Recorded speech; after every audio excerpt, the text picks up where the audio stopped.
Hello everybody, welcome to the Retronauts Portland Retro Gaming Expo special. Thank you all for coming. Thank you. Or thank you all for staying in this room. Not as much effort is required, but I still appreciate it. How many of are you here to see Jeremy Parrish? I have some horrifying news. He's living, but he's not here. The horrifying news is he's probably somewhere in North Carolina. Have you seen the trailer for that movie, Captain Phillips? I'll have to say. Yeah, he might be suing them soon. But yes, welcome to our live event.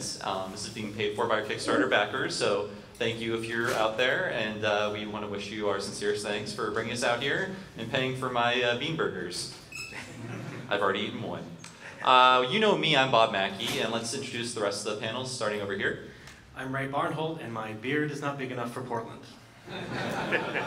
Who else do we have? My name is Cole Ross, and my glasses are appropriate for Portland. Yes. And who else do we have? My name is Kevin Gifford, and I drink enough beer to, satisfy the entire economy of Portland.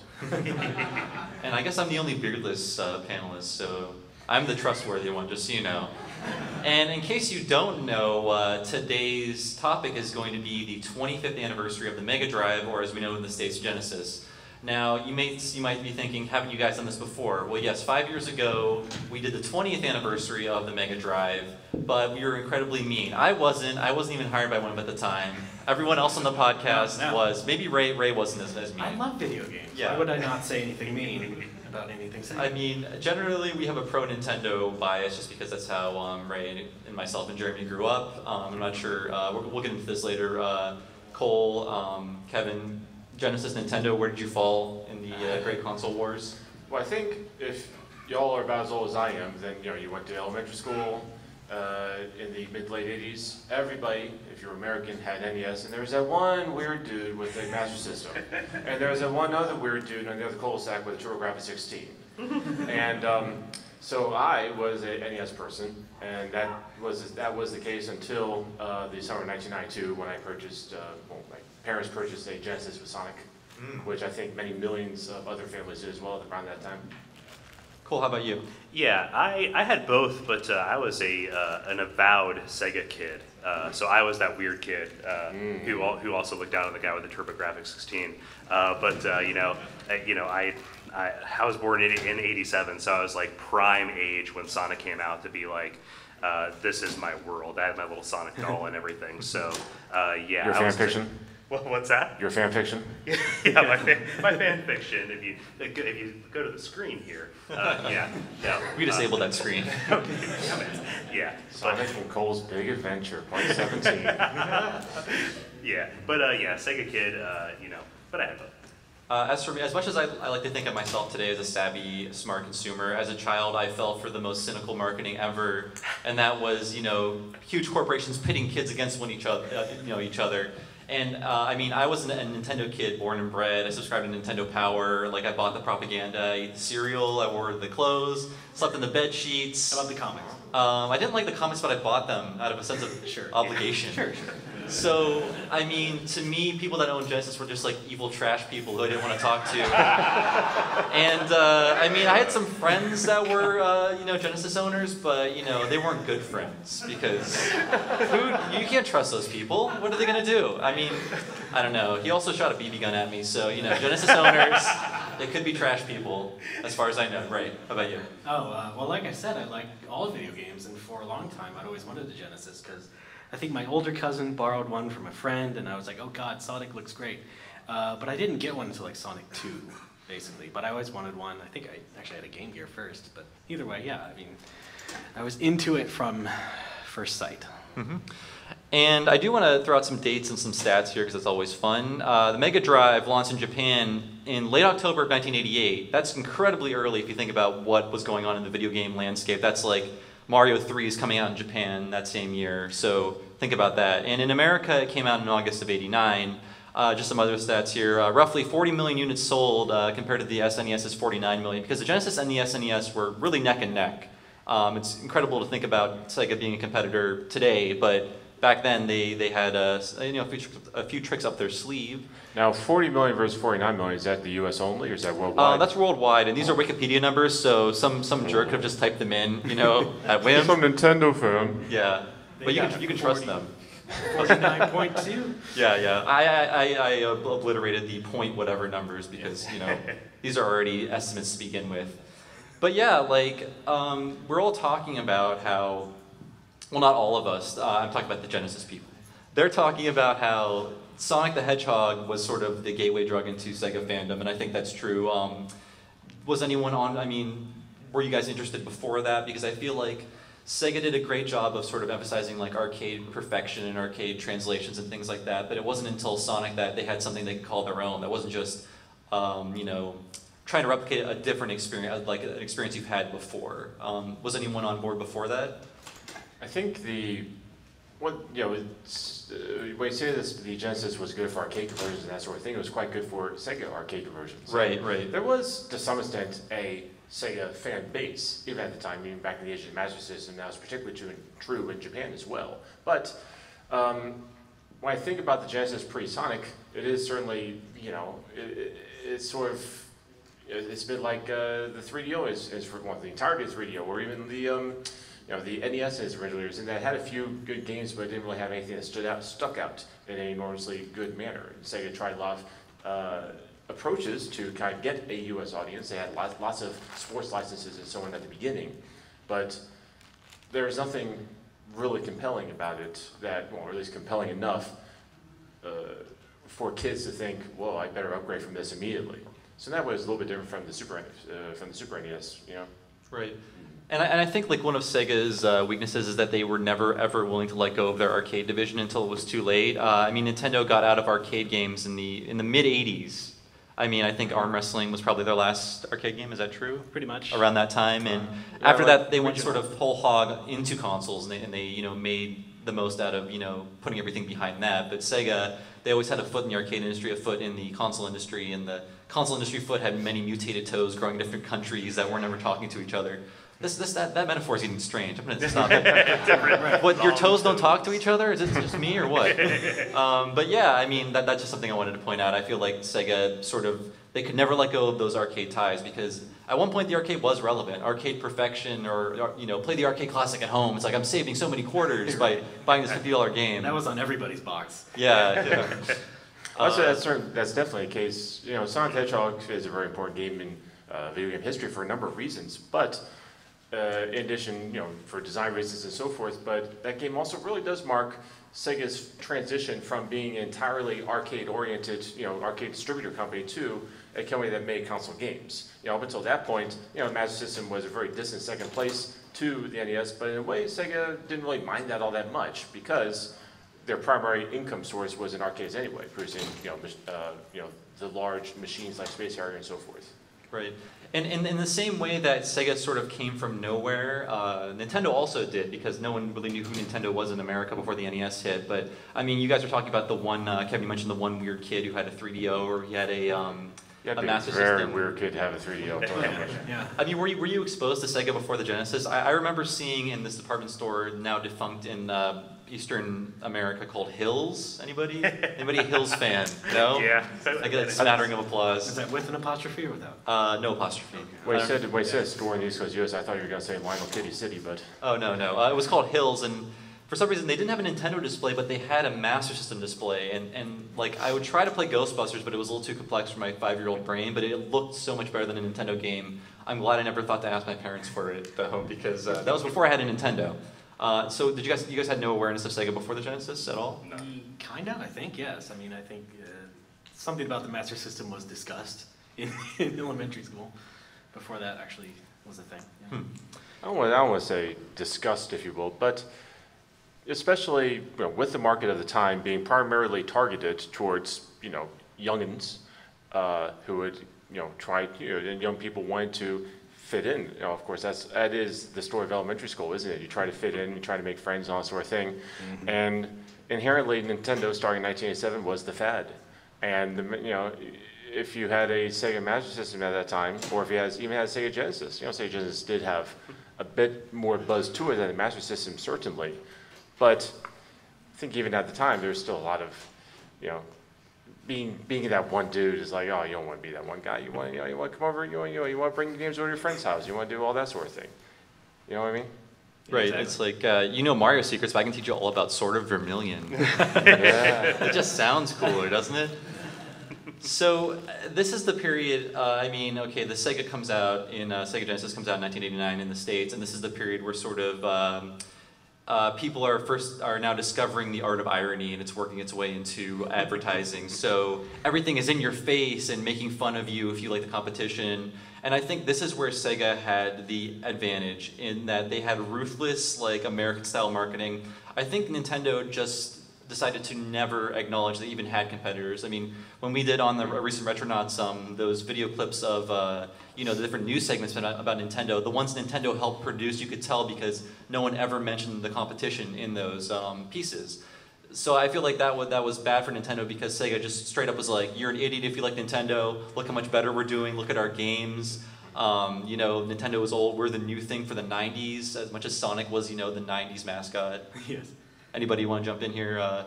Even as late as, it was a constant neck and neck console race. When the Game Boy came out, there was a Game Gear ad that's like, your dog can only see 4 colors. Are you as dumb as your dog? You're a dumb dog head playing a Game Boy, you idiot dog. Just like, wow, I like a Game Boy, I can like Game Gear too. No, you must choose sides. Yes. Please, guys, anything about the advertising campaigns. I just love them. I love looking through old magazines and watching them insult me. Sega Genesis, we're not for trash people. Yeah. Now that would have worked on, I think the head of Sega of America at the time of the Genesis launch was, what was his name? It was something Katz. Yeah, that's right. So he was one of the main spearheads behind those original ads, the Genesis does what Nintendo don't, kind of sorts of things, which is a masterful advertisement there. Whoever came up with that probably has a job in a political action committee these days to come up with slogans like that, but... Yeah, as much as we make fun of the phrase Nintendo, but it's actually kind of clever, I think. Very much so. And then eventually Tom Kalinske took the reins, and the person who was in charge of Sega America at the time when Sonic the Hedgehog was being developed. Later on, when the Sega CD came out, and everybody remembers the blast processing advertisement from '92 or '93, comparing Sonic to Super Mario Kart, and plainly showing which was the cooler, or at least the faster, the blastier. And we never really pinned down what blast processing was. Was it just Yuji Naka and his fingers? Was that all it was? Maybe, yeah, in a certain like a programming technique only one guy knew. I feel like he got vapor. Vapor. It was nothing. I believe what it was, there was an issue of Retro Gamer that profiled the Sega CD. Apparently that term came about when somebody in the hardware department of Sega was explaining to the PR department the capabilities of the Sega CD, and at one point he used a term that, when describing the audio capabilities, I forget the exact wording, but he described it as it just blasts the audio into the DAC or whatever it was. And the PR team was like, oh, that's a great verb, we gotta use that. Yeah, that's like Memorex ad style language there. I heard 4 words of that, and I want to use all of them. Yeah. So this is a really broad topic. We're talking about the Genesis as a whole, and it was around for roughly 8 years. So, you guys can throw out topics if you want. I have a few I want to talk about here. And one of them, as rough and as negative as the console wars got, one of the benefits of the Genesis and the SNES existing and having very different hardware is that a game would come out on one system with the same name and on another, and they would be completely different games. I've written down here, Beavis and Butthead. Yeah. On the Genesis, it was this weird LucasArts Adventure meets horrible platformer, and on the NES it was just a horrible platformer. Right. Another one. What's the other one I've written? Oh, Disney's Aladdin, and that okay. The Genesis one looks really good. I think it plays like garbage. I like the SNES one. Don't hate me. Don't hate me. I can acknowledge what's good about the Genesis one, but I think the SNES one, it's not as inspired design-wise, but I feel it's a much more solid game. I'm very much a Capcom Aladdin gentleman myself. I would agree with you on that one. Also, Shinji Mikami. Sorry. Yeah.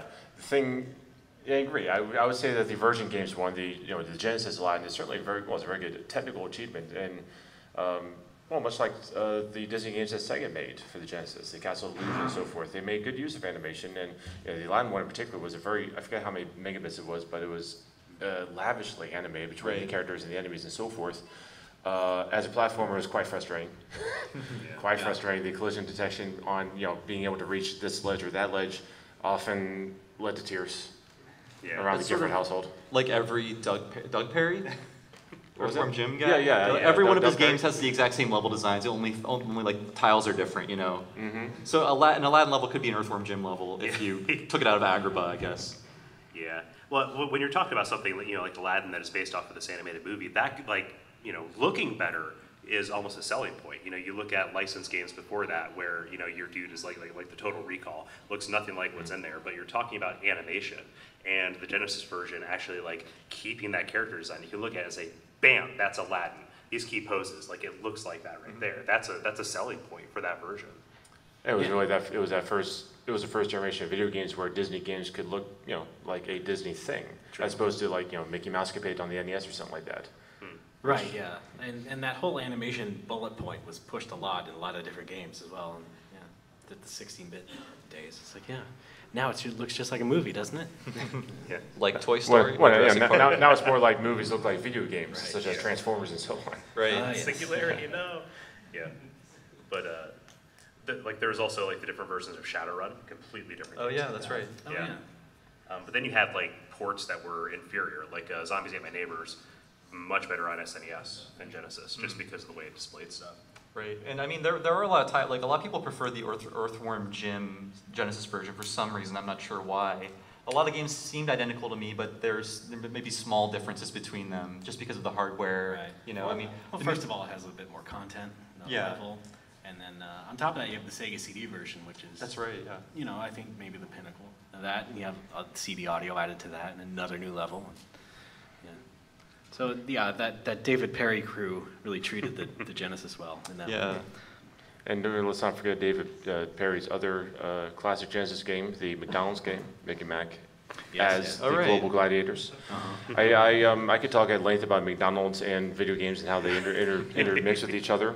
There's plenty to talk about on the Genesis, too. I mean, you have the treasure game as well. Oh, that's right. Yes, there are 2 McDonald's games on Genesis. Genesis was very well gifted with fast food-oriented games. It was really not until Sneak King and the other Burger King titles when we were able to, mix the two passions of modern America in one. You know what I mean? Sitting on your ass and eating. Correct. That's really one activity, right? So, along with Ronald McDonald, other famous celebrities Sega snagged in the beginning. Tommy Lasorda, anybody? Yeah. The Slim Fast guy? You can play his video game. Buster Douglas. He's the guy who accidentally knocked out Mike Tyson once. He got a game. Sega hired a lot of old sports dudes at first. That's right. There's Tommy Lasorda, there's Arnold Palmer, right. who was, I think, even at that time, retired for about 25 years. John Madden. Well, they didn't get John Madden. They got Joe Montana. That's right. And they couldn't get anybody. They couldn't even get basketball players. So they had to get Pat Riley instead. Yes. I think we're also neglecting to mention the biggest possibly musical superstar of all time, and that's Tiny Tim. No, no, it's Michael Jackson. Moonwalker. Yeah. I mean, they got to Michael Jackson before he got weird, and I think that was smart of them. Talk about your Sega Sure about that? Sure about this? This is still the era when he was wearing, white suits and, rescuing children in video games, That's true. I mean, but he was Hollywood weird, not someone called the police weird. Yes. Yeah, not Amber Alert weird yet. I'm sorry, Michael Jackson fans. But I mean, that was a huge get. I mean, and I'm sure Michael Jackson was into video games and aligning, the greatest pop superstar of all time, with your system seemed like, I'm sure that moved systems, right? I mean, I'm sure that had to have moved many Genesises, Genesi, Genesis. Well, you think Michael Jackson moved Genesis systems? I'm not. I think it's easy to entirely sure of that. It's easy to see him as a joke now, but I mean, he was huge. I could see him just the name itself. He was at least pushed as one of those faces alongside those sports stars in that Nintendo campaign. Yeah. I hardly endorse this event or product. It's his picture on the box. Not quite. That would have been nice if there was a Michael Jackson themed Genesis console. Like they have the Pikachu N64, they have the Halo Xbox. If only there was a Michael Jackson Genesis. You could have put the cartridge in and it just backs up every time. But aligning the King of Pop with a system that had probably some of the best like sound hardware too. Like, yeah, allegedly. Although, is that confirmed? I think In it's one been way or another. confirmed now. Yeah, I think it's no. That's right. Yeah, and I mean, look it up on the internet. There was a rumor for a while, but I think one of the producers confirmed it or something like that. Is that happened? Yeah. We don't know the details, but just trust us. We're Nintendo people. Sorry about It's just so obvious, though. Yeah, it's really obvious. So why don't we talk a little bit about Sonic the Hedgehog? I mean, he was important for Sonic, for Sega to establish themselves as not just this arcade conversion company. We're going to give you these original experiences with unique new characters and things like that. I mean, I feel like as much as Sega won't let go of arcades, they won't let go of Sonic. But I mean, Cole, you seem to be the biggest Sonic fan, and your fan art will not be displayed on our board over here. But can you explain? I want to know. I mean, I like Sonic as much as any kid at Genesis. But what is it about Sonic that makes him so appealing to children? Is it the one giant mono eye that he has with the two pupils floating in it, or I don't? Yeah, the weird aquarium face that he has. Yeah, like that. I can't speak, in general. I can, say it for me, and then, extrapolate and apply this to everybody else. But, it was a mascot platformer. Like, here is this character. Mario was a character, Pac-Man was a character, all this kind of stuff. But there is something weird and different about this, cast of fluffy characters, that's there that can speak to, somebody who's, 5 years old. The first time they see it, that, you see it in the store, like, oh, I want that, that right there. And that's how it gets in. And I think that the Sonic games that are being made now are continually aiming at that set. It's not for us anymore. I stopped playing Sonic games, I assure you, round about the time of the Dreamcast when they started adding, Shadow the Hedgehog. But I really think it's the characters and the fast movements and bright lights. I'll tell you the difference between Mario and Sonic, or at least what I think it is. When you think about how Nintendo uses Mario, and in fact how she got to be able to originally use Mario. I mean, Mario is a character created entirely by a cavalcade of coincidences. He got his name from the warehouse landlord at Nintendo of America. He has his animation because that's how the Donkey Kong hardware could manage it. Mario wears a hat because at the time it was difficult to animate hair going up, from downward from fall, and all that. And the way Miyamoto doesn't really care about story or setting all that much. He cares about gameplay, and he sticks Mario into all these different situations as a result, whether he's platforming or playing tennis or being an RPG or anything like that. Sonic and his world, on the other hand, are very unique. Along those lines, very much built from the bottom up to be a fully enclosed world, and a really, at the time in particular, a very unique and very engaging, very day-glow color-like kind of world, and one that really engaged the gamers at the time because there really wasn't much like that before.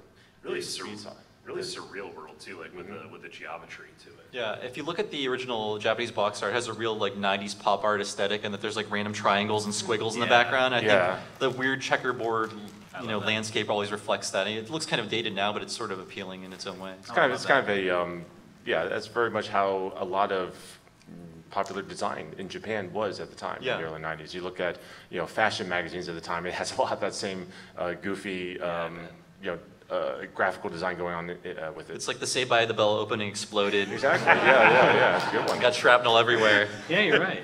Or the Double Dare set. Yeah. You know what? Yeah, Sonic should just run through the Double Dare set. Crossover. It's gonna get sloppy. All right. Super Sonic Double Dare. I think that's also a fan fiction that. Can someone look these up as we're saying them? It started as a joke, and now I'm like. Mark Summers put his strong hand on Sonic's shoulder. I'll eventually become the monster you're making me out to be. Oh boy. So I mean, what's it like being on Retronauts now? Huh? Not what you expected. You got your wish. All right, so.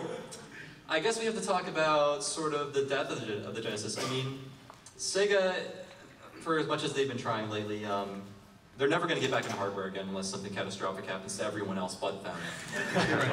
Unless a meteor comes and kills everyone but Sega fans. There's not going to be another Sega console. But you just have the hand popping out of the grave. Yeah, we're subhumans, so. Oh yeah, that's right. They're mutants. They can survive, yes, any kind of disaster. But listen. As much as it is, weird to consider Sega successful these days in hardware, they were very successful. In fact, the most successful they would ever be in the 16-bit era. And there were a lot of problems that were kind of working against them, like the American and Japanese branches were not talking to each other, which caused disastrous problems with the Saturn. That's pretty much why the Saturn exploded on the retail scene, because... And a few Genesis things. Yeah, and a few Genesis things. But we'll get to that, such as the Sega CD, which I was reading today for the first time that, Sega of America did not know this was being produced, right up until it was about to ship in Japan, from what I've heard. And that doesn't surprise me. No. But Sega CD was such a cool idea. It was something I totally salivated over as a kid. Back when computers were too expensive to afford, if you can imagine that. A desktop computer was a luxury for a family. Having those same kinds of experiences on a console was super interesting. I could actually play Monkey Island without investing $2,000 in hardware. I mean, it's going to have a load time before every screen, right? And, but, Oh yeah, you try playing that version of Monkey Island nowadays. It is. Right. Yeah. It has passwords for one thing. It's no Willy Beamish, but no, I'm just kidding. It's way better than that. But Sega CD, can we talk a little bit about that? I mean, such an awesome idea. One of Sega's major problems throughout the years is they are too quick to the draw with almost every piece of technology that they put out. We weren't ready for Sega's, a CD system yet. Maybe the add-on thing wasn't as appealing as it could have been. What do you guys think, Sega CD? Well, it was not the first CD-based system, but it was the first CD-based system in the U.S. that had video. You know what I mean? And it was terrible video, of course. But at the time, that was what symbolized the Sega CD in my mind. Those first few full-motion video games like Sewer Shark and Night Trap and all that sort of thing. The idea that it sounds very cheesy from 20 years later. The idea that I can get this full motion video in my games, it's like I'm in a real world, and it struck me as a completely new game experience. And I know it sounds terrible, but much in the same way that going from 2D to 3D was a whole new game experience. And eventually I think part of that was because I couldn't afford a Sega CD either. I believe it was $3.99 when it came out, or $2.99. Yeah, and as a result of that, it had that bit of a mythos to it. And later on, I began collecting Sega Mega CD games. I eventually wound up completing a Japanese Mega CD collection. Oh, nice. But nowadays, the heavily FMV-based games are just a source of hilarity nowadays, sadly. But Yeah, absolutely. But they were pushed a lot, at least on this side of the world. they're heavily pushed, yeah. Yeah, because it's movies, all that stuff. But then again, you look on the Japanese side, and it was a lot of that sort of mostly 2D games that they were marketing the most, I think, and Very much so. things with that sort of Sonic the Hedgehog aesthetic. Right, and talk about celebrities. Have you guys heard of Chris Cross? R.I.P. Chris or Cross, one of them died. Who else? Marky Mark? Marky Mark. CNC Music Factory. In Excess, or was it CNC Music Factory? Yeah. Both. Was that pre or post autoerotic asphyxiation? Oh, good We're question. getting dark here. Pre? Okay. I don't want to make that video. Make my video, Will. David Hutchins. Man, I'm sorry. I got us way off track. 32X. What's even worse than a man's suicide by that form? I'm not going to describe. 32X is worse than that. You said that the Sega CD was sort of, sprung upon the Americans, but then the Americans sort of pushed ahead with the 32X and sort of, it seems like they pushed it on the Japan side. And That's what it seemed like to me from reading about it. that- Basically, were there between 6 to 8 games? Was it like a Virtual Boy style lineup? Double-digit games. Fair Okay, amount, yeah. Well, it's around 20, or at least 20 or so, I reckon. What are the standouts? I know Doom. I've heard Doom is a good. I've never played 32X in my life. In retrospect, no, Doom's not No. really holding up. Doom, There Yeah, are start at with least Tempo. Yeah, there are 3 good 32X games in my mind. It starts with Virtua Racing and Virtua Fighter, and then the third one, depending on your taste, could be either Tempo, maybe Knuckles Chaotix, maybe a couple of others if your taste skews elsewhere. But I think it did a little bit better on the whole, in my opinion, than the Sega CD did as far as quality games. Oh, I think so. I think so. But Sega CD has Sonic CD. yes, And it has Ground Zero Texas. That's Okay. Panic. Panic. yeah, Panic, Sonic, and Snatcher are like my top 3 Yeah. Sega CD games. Okay, so maybe it's basically on parity with 32X, let's say.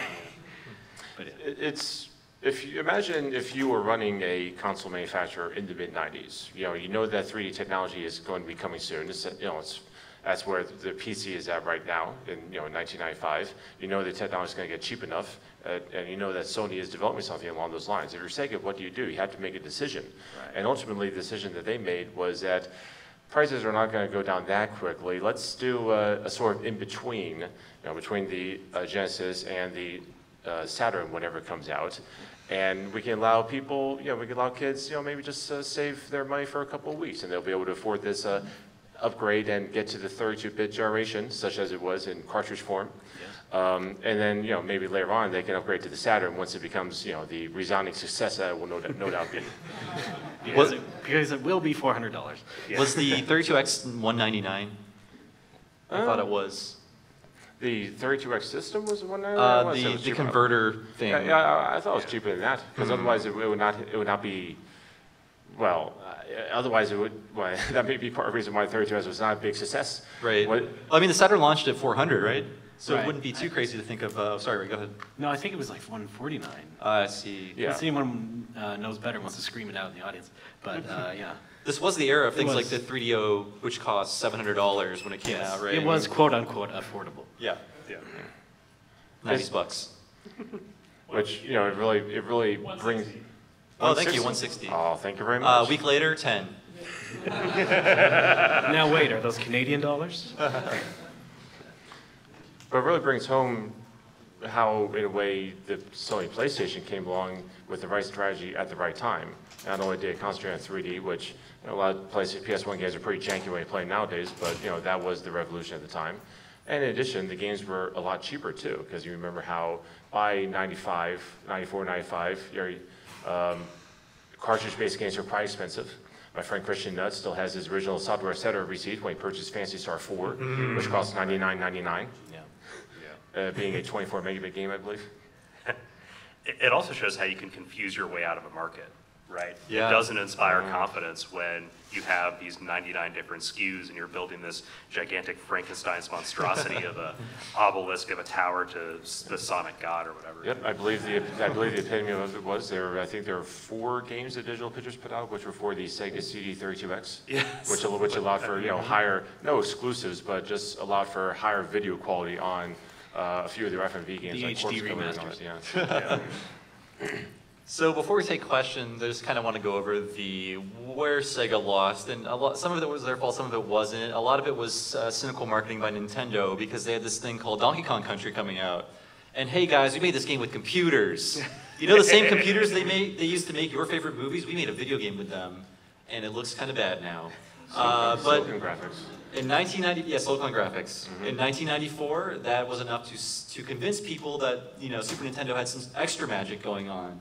Even though it was sort of like, we used powerful computers, yes, but we used them to make these crappy sprites we're going to put in this game cartridge. But the marketing got through to people, it got through to me too. I didn't like Donkey Kong Country, I fell for it though. I was definitely like, wow, Jurassic Park on my Super Nintendo? You're crazy! And they were. But yeah, I mean, that was sort of the tipping point, for the Genesis, and it was sort of all downhill from there because of Donkey Kong Country. Where do you guys stand on this issue, Donkey Kong Country? Genesis killer? That was very much that was the point at which, up until that point, the Genesis was, I believe, ahead of the SNES in sales for, a fairly decent chunk of its history from 1992 on. Especially during the era, I would say the era of Sonic 2, where I think that Christmas of '92 was probably the most Sega ever grossed in a season. And as a result of that, Super Nintendo and Genesis were really kind of neck and neck in terms of, not just in terms of sales, but also in terms of mind share as well in the U.S. And that did not really change until Donkey Kong Country, definitely, when. In addition to the always solid selling Mario games, Nintendo also had a character with really flashy graphics. So I disagree with you. I think Donkey Kong Country is legitimately a very, very good platformer. But it's also a character with that, dare I say, authentic 90s toot that can compete with something like Sonic that way. That toot is there like immediately after the logo too. It's like hip hop, rap beats. Out of the way, Grandpa. This ain't your daddy's Donkey Kong. Yeah, I mean, so Sega spent millions of dollars developing sort of next-gen solutions when Nintendo was like, we're going to pretend that we have better technology. We're going to fool people, and it worked. It worked with Donkey Kong Country, right? I get the feeling like Sega's American department kind of almost wanted to be Sony in sort of the giant electronics manufacturer sort of way, because they did, push out a lot of that stuff, big and small, 32X or something smaller, like their failed plan to do Sega VR and things of that nature. I have, I used to collect a whole bunch of, press material from old CES shows and all that sort of thing. And in the summer of 1993 CES, Sega put out this very large binder with all their plans. And on the front of it, their slogan at the time was "Welcome to the next level," and the binder said "Welcome to the next living room." And so in a way, they were indeed trying to be like, the sort of major entertainment company, which we can say that not only Nintendo and also places like Sony and for that matter, places like Apple nowadays. You know what I mean? Mm-hmm. Yeah, totally. And it wound up kind of blowing up in the face, in part because they had that stupid VR controller, which did nothing. Yeah. But if they managed to, despite their poor decisions in hardware, they managed to, duke it up for a pretty long time with the Genesis. In part that's because of Sonic. In part that's because I believe the whole, violence scare of the mid-90s with Joe Lieberman and having the quote-unquote good version of Mortal Kombat 1, depending on what your definition of good is. And they had a virtual snuff film called Night Trap. Yeah. And that brings us to audience participation. I want to thank Cole Ross. He's part of Watch Out for Fireballs, a really great podcast. Gary Butterfield's going to come up and help answer questions. He's also part of that same podcast. You guys should check it out. Also retro game related. Thanks. So if you guys want to line up, is that? Want to line up and we'll answer your questions.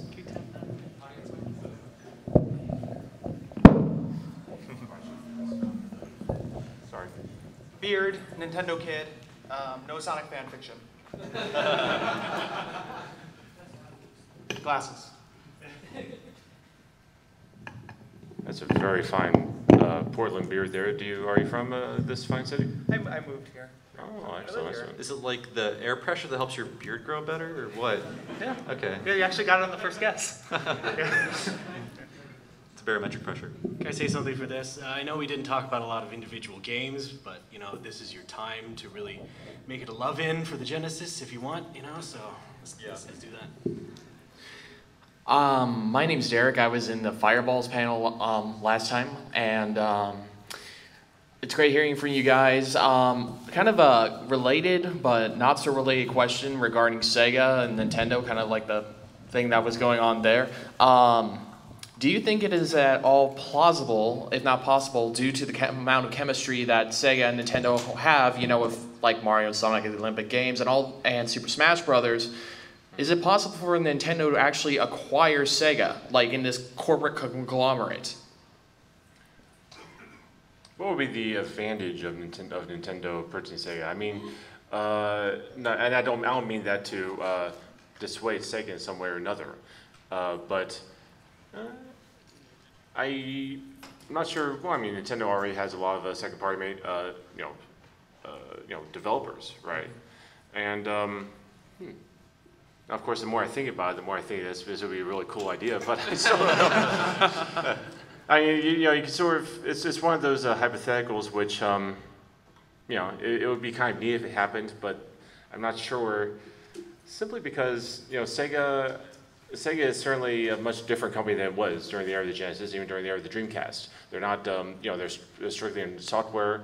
They do a lot on mobile and all that sort of thing. And to be honest, they probably make more money via their parent company and their pachinko machines more than anything else. And so as a result of that, I'm not sure that Nintendo was going to purchase them lock, stock, and barrel in that way. But it was surely neat, wouldn't it? Of course, back when we were a kid, we always had that. Oh, wouldn't it be cool if there was a Mario versus Sonic game? Maybe it would be like a fighting game that can duke it out. Yeah. I bet Sonic would win. You can find a ROM of that. So there's like a pirated version of Mario fighting Sonic that you can get. Came out in. Is that Kart Fighters? Yeah. Okay. I mean, you can find that kind of stuff. So. Thank you, guys. Thank you. Oh. Yeah. Hey, thanks for coming out here. So, with Nintendo early on, they had a lot of the third-party publishers and developers locked up through exclusivity deals, which later got them in trouble. However, that deal was going on during the early days of the Genesis when it came out in the US. Do you think that locking up of the third parties prevented the Genesis from getting some inertia that would have led them to become more successful and possibly going from 40 million to closer to the 49 million, or possibly even actually winning? Genesis was pretty successful. Like I didn't really see it suffering too much for that at the time. Well, the thing is, like, what the Genesis does, what Nintendo don't add, all of those games are first parties.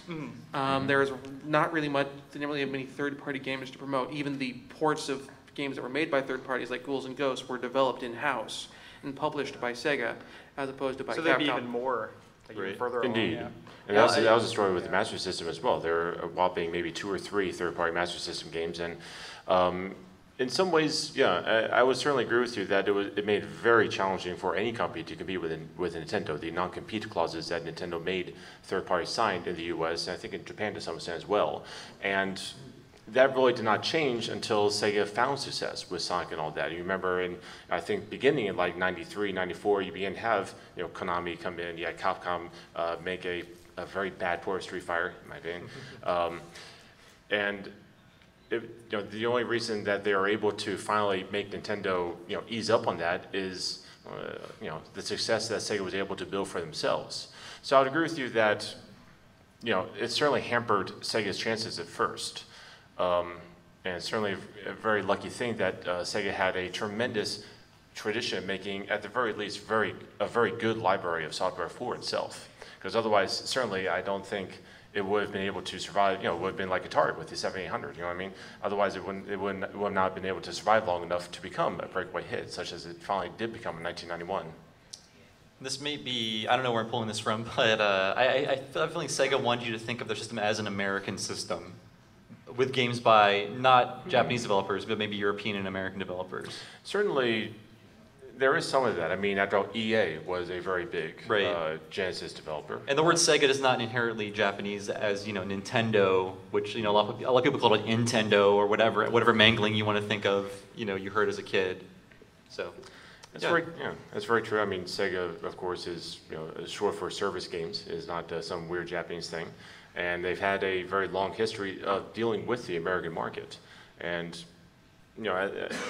and so in that way had that going for them. But you're definitely right in that they definitely had a very tough road to plow, and NEC was ultimately completely unable to handle that with the TurboGrafx-16's release in the U.S. And I think it's fair to say that if it weren't for Sonic, the Genesis probably would have Sega would have stopped producing hardware a lot earlier than it ultimately did. I would reckon so. Would you say so? If the Genesis was not a big success, do you think they would have bothered releasing a Saturn?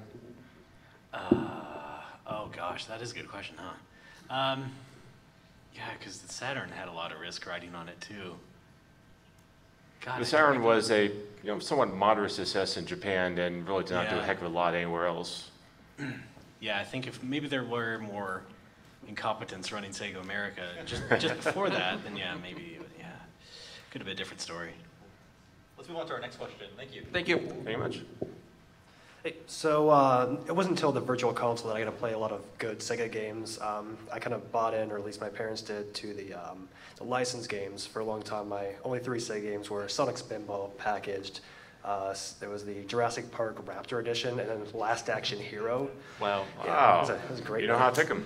Yeah, it was a great nightmare. So I was wondering, are there any particularly great or horrible licensed games you can think of? And I'll take my question off the air. That Jurassic Park game we got to play as a Velociraptor was a pretty cool licensed game, wasn't it?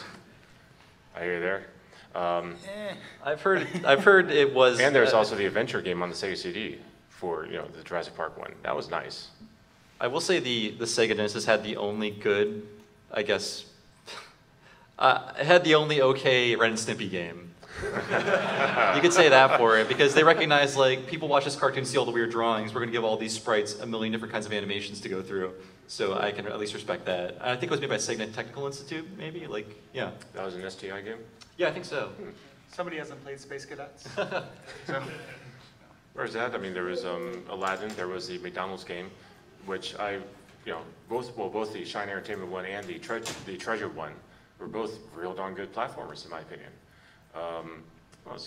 I think of bad. Well, I can think of a lot of bad licenses. I think remember that Robert Williams film Toys. They made a platform game out of the movie Toys. That was also on the Super NES, but I'm trying to think of licensed games that are unique to the Genesis, and I can't really think of any that are bad. Are we thinking of bad games? Is that the question? Well, a little bit of both. I mean, how about Ghostbusters? That was an early Genesis title. And weirdly enough, they retained all the likeness rights, which I guess there were no likeness rights at the time, so they just decided to go with them. I don't know how that worked out, but everyone is very unattractive in their own like squat, cartoony way. Yeah, they're like 2 heads tall. Yeah, like, but it was really, I remember it being very good, and also very difficult side-scrolling platformer job. Yeah. Like the little schlubby Bill Murray face actually has like acne scars on it. It's like they went that far. Okay, whatever. Are we good? Yeah, let's go to the next question. Have any of you guys ever had to play Street Fighter 2 on the Genesis with the original controller? Yeah. You have? You have. It's hard. Yeah. Yeah. Well, I mean, if you're going through the experience, I believe Street Fighter 2 on the Genesis, right? Did they start with Super Street Fighter 2 on there? I believe, or was it just? It wasn't. They started with Super Street Fighter 2. Yeah. And it was like Special Champion Edition. Yeah. It was like $80 or something like that. And if you're in the mid '90s and you're gonna shell out $80 on to play Street Fighter 2 on your Genesis, you're probably gonna shell out for the controller as well. Well, my parents weren't that gracious. Oh. And, a year later, we would get a Super Nintendo. Then eventually, we would get whatever version of Street Fighter 2 came out for that. But for a good year, I had to play against my brother with the 3-button controller, and he didn't tell me that pressing select would change what those 3 buttons did. I either did a lot of punching or a lot of kicking, but only that. And a year later, the tides turned a little. Balrog matches. Yeah, no, my favorite was Blanca because I could just do the lightning, and that's the only move I knew. Yes, you just had to bash a button a whole bunch of times for it. Yeah. That's the best way to learn, though, because now you're a high-level punch player. Yeah, it's like having your left arm, sword fighting with your left arm and having your right arm. I'm sure that's how Daigo Mihara trains. Yeah. As a result, I'm really good at dive kick now. So. All right, Thank you. Thank you very much. So, as someone whose first Sega console was a Dreamcast, what are some maybe overlooked Genesis gems you guys would recommend? I haven't actually finished it yet, and I know it's a completely shameless ripoff of something else, but I have a soft spot for Crusader of Senti, which is this raise clapping. Yeah. Oh, sorry, I stole it from you. But yeah, I mean, it's like that's the Zelda-y kind of game. Right? Yeah, it looks just like Link to the Past. It looks. I mean, the Genesis had a limited color, display, but for some reason that game looks like it could be a Super Nintendo game. I don't know what they did. I'm sure it wasn't anything. I would just probably, very smart color choices, but it's just a very snappy, really great playing Genesis game that is basically, if you want to play Zelda on the Genesis, there it is, and it's pretty good. I want to finish it. Anybody else, sir? Landstalker is a fine isometric view RPG as well. Phantasy Star 2 is fun for primarily historical reasons. If you try it, it's extremely frustrating, especially until you get at the to start. the dungeons. So yeah, Phantasy Star 3 is a better game, but still kind of. And Phantasy Star 4, I think, is by far the best RPG on the Genesis, and one of the best is the 16-bit era in general as well. In terms of other platformers, I have a real soft spot in my heart for. You're familiar with? They put out 2 games. James Pond. There was James Pond, and there's James Pond 2, Operation Robocod. Robocod is a hell of a good platformer. It's a very British Amiga-style platformer, but it's incredibly very well controlling, unlike a lot of other British games. So I've rented that one about 5 times. Oh, it was great. If you like kind of a PC experience, the port of Starflight for Genesis is really excellent. Like really good, kind of lonely atmospheric music and gameplay. And then I will take any opportunity to talk up Shadowrun for the Genesis. I love that game. Yeah, that game is fantastic. Just like really complicated, kind of system, a lot of depth, and just did a lot of things before I'd ever seen it before. Like it's an open world game, and you have this kind of complete character customization that I hadn't seen before that. So. Also, speaking of crap licenses, they made a platformer based off of the 7-Up Spot character called Cool Spot. Oh, yeah. That was another shiny game, I believe, and that is a fine platformer as well. Very much overlooked these days, but it was a big deal at the time, I recall. Yeah, along the lines of Crusader Ascenti, there's also a lot of great action RPGs. Beyond Oasis, Landstalker, possibly Light Crusader. One of the Shinings, where there was a Shining Force 1, 2, were a bit pioneering in the strategy RPG genre. Yes. So yeah. The fact that Sega put those out in English definitely did a lot for the strategy RPG genre. That is true. Cool, thank you. Yeah. No worries. Hi guys, my name's Ed. I'm a Sega kid through and through. I'm also British, so that's two things that's completely wrong with me. But Wow. basically, I grew up with this whole like Master System thing, and always sort of wishing to get on board with all the Genesis bits, because you'd see the amazing games on the Genesis and have to make do with really like subpar ports and stuff going on. But eventually, I did sort of like make it onto the whole Genesis bandwagon later on, and one of the bits that really stands out for me, like later on in the life of it, is just like the amazing sort of sound design and music and stuff going on, like games like Streets of Rage 2, Sonic 3, the whole stuff to do with like the acts and then the remix acts. And are there any that really sort of like stand out to you in terms of sound design? Certainly, the Yamaha chip inside the Genesis was, that was FM synthesis, which allowed for a lot more control over waveforms and so on compared to the Master System and so on in the past. So it allowed for some really great work from a lot of really good composers. History of the Genesis would be very different if it weren't for Yuzo Koshiro, who did the music for the Streets of Rage games, Revenge of Shinobi, a few others, I believe, for Sega. The Sonic games were all excellent pieces as well. There was Tommy, how do you pronounce his last name? Tallarico? Yeah. Tommy Tallarico pretty much got a start on the Genesis working for Shiny, and produced some really kick-ass tunes. I would say, and don't get me started on Treasure either. We haven't talked about Gunstar Heroes yet.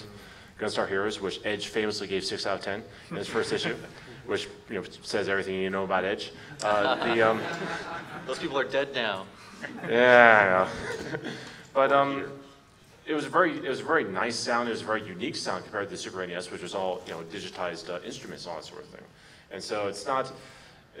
It's certainly very different from modern game music, but it's a very unique and very addictive sound. And it's something I'm a big fan of. I'm a big fan of FM music in general, definitely. So I hear you there. Yeah, no, I definitely remember sort of getting it and thinking like, I've not heard anything like this before. It's just something else. Have you ever played Toe Jam and Earl? Yes. Excellent game.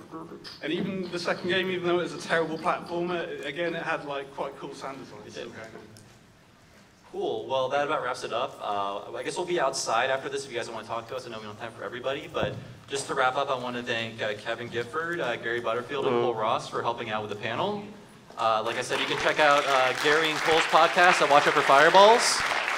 Can you give the web address or something for that? Is it just duckfeed.tv/watch out for fireballs. If you put in watchoutforfireballs.com, it'll redirect there as well. Kevin, did you want to plug anything? And also I have a podcast. It's called Fun with Kevin Gifford and his Pretend Pals. I did a season earlier this year. I'm going to be starting up a new season next month. So look for it on iTunes. Just look for my name, Kevin Gifford.